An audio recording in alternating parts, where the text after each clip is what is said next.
Hi, I'm Anna, and today is the release date of my second album, Cat and Bird. My new album, Cat and Bird, I think compared to my last album, has a slightly more universal or broader scope lyrically. So there's songs on there which come from my personal experience, but there are also songs that come from imagining what it would be like to be somebody else or something else, maybe a cat that's in love with a bird, for example. That's one song.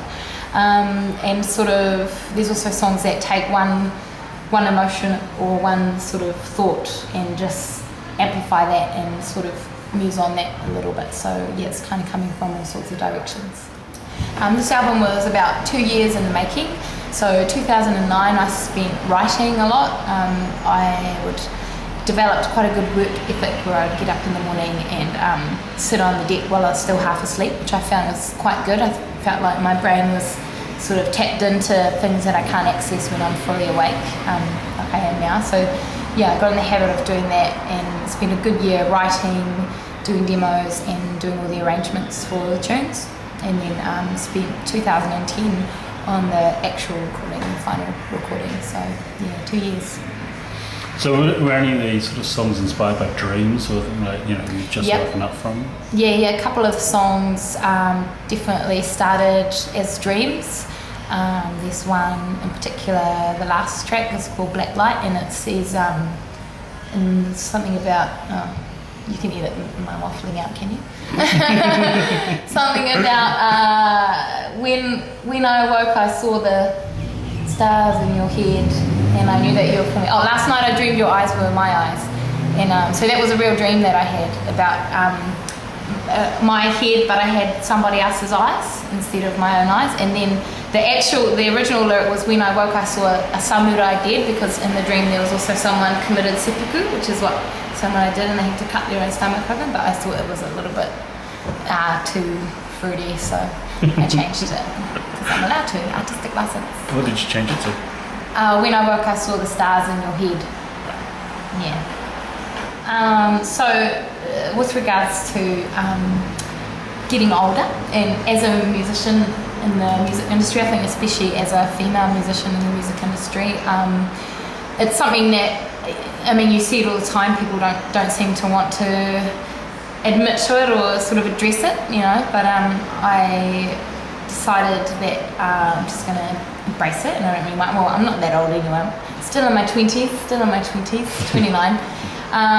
But yeah, I feel like with my first album, I was more concerned with that because I hadn't put an album out yet, and I was already past 25, and most pop stars are only like 12. So I was conscious of that, but whereas now I feel like I've reached a really good point in life where I just don't care. I'm just doing whatever I want to do, and I just hope that people just take it for what it is and just have their own opinion on it, whether it's good or bad. But I just hope that it is their own opinion, you know, like not because I'm old or young or ugly or not ugly or whatever, you know, but just it's music, so have a listen, see what you think. Well, I think that what we were just talking about, with regards to writing from experience, so, you know, like you don't really want to hear a love song from a 12-year-old because what do they know about it, kind of thing. So I think for me, this new album, it was almost like an epiphany for me in a way to go, yeah, well, I can write songs about my real life experience, but I don't have to, you know. I can also write them about how I imagine other people's life experiences, or you know, sort of take a real life experience and twist it a bit, and you know, really focus on a small part of it, and really and blow that up into the main thing of the song. So yeah, it's quite a lot of fun to sort of realise that and escape that mould of like, here's your life, here's your experience, and that's the confines of what you can write about. So yeah, I think you do have to have experience behind your songwriting. You can't just write about nothing, otherwise it sounds like nothing and it's empty. But yeah, it's good to find a balance, sort of discover writing from experience and then discover building from that and writing about other stuff as well. So I co-produced this album myself and Ned Narchai, who is my guitarist and also my boyfriend. So that was interesting. We tracked the band live at Roundhead in two-day sessions. So that was all a really quick part of the process, after lots of rehearsals and stuff though. And then we spent about 3 months in our home studio. So I would get up early and do daytimes, working on stuff, doing guitar parts, vocal parts, whatever. And then Ned is a bit more of a night owl, so he'd sort of work through the night quite often till 5 or 6 in the morning.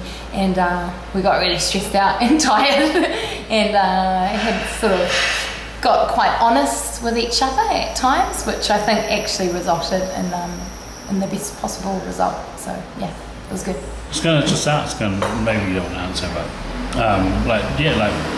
that's your boyfriend, your partner. Was that difficult, or does that present some difficulties? Like sometimes, when it's somebody that you love, you can be a little bit more brutal than. Definitely, yeah. Very honest, as I say. But it's a good thing, because sometimes as a recording artist, you need that person that's just gonna sort of not step around your feelings, to just come straight through and go, that sounds shit, so you need to redo it. And obviously when you're tired and grumpy and you've just spent 3 hours on the part, it's sort of hurt your feelings a bit, but I think you just need to get over it and just either see what they're saying, which was what happened. Sometimes if I really believed in what it was and I thought it was a really good part, then I'd put my foot down and keep it. But sometimes after Ned pointing out that something wasn't working, I would be able to hear it, and sometimes reluctantly, but sometimes just straight away go, no, you're right, it's not working, and I will just have to do that again a bit differently. So it was really good, and that went both ways as well. So difficult, but ultimately the best thing. Hi, I'm Anna Coddington. My new album Cat and Bird is out now, and we'll be touring throughout February and March, so check out my website, annacoddington.com, for details. And thanks for talking to me, Andrew. You're watching Cheese on Toast.